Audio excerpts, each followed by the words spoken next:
नमस्कार मंडळी, कशी आहात तुम्ही? मस्त का? आज आपण करत आहोत हराभरा कबाब. ऐकूनच तोंडाला पाणी सुटलं ना. चला तर मग रेसिपी बघूया. सर्वात प्रथम पाणी गरम करायला ठेवायचं.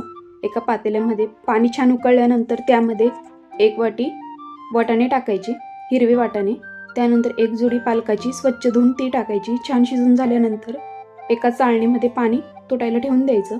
मिक्सरच्या भांड्यामध्ये कोथिंबीर, लसूण, अद्रक, हिरवी मिरची छान वाटून एका बाउलमध्ये काढून घ्यायचं. त्याच भांड्यामध्ये आपल्याला वाटाणे आणि पालक दळून घ्यायचं आहे. जास्त बारीक दळायचं नाही, जाडच ठेवायचं. ते पण त्या बाउलमध्ये काढून घ्यायचं. आता त्यामध्ये 1.5 वाटी डाळीचं पीठ टाकायचं आहे, म्हणजेच बेसन पीठ. थोडंसं जिरं, गरम मसाला, चाट मसाला, लाल तिखट, थोडीशी हळद आणि भाजलेल्या जिऱ्याची पावडर पण टाकायची. चवीपुरतं मीठ टाकायचं आणि 2 उकडून घेतलेले बटाटे छान कद्दूकस करून टाकून घ्यायचे.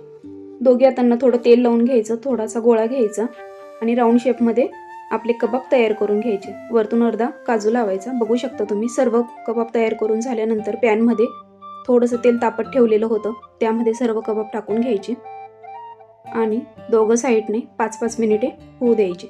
गॅस एकदम कमीच ठेवायचा आहे. कमी गॅस असल्यावर छान क्रिस्पी होतात. तयार आहेत आपले हराभरा कबाब.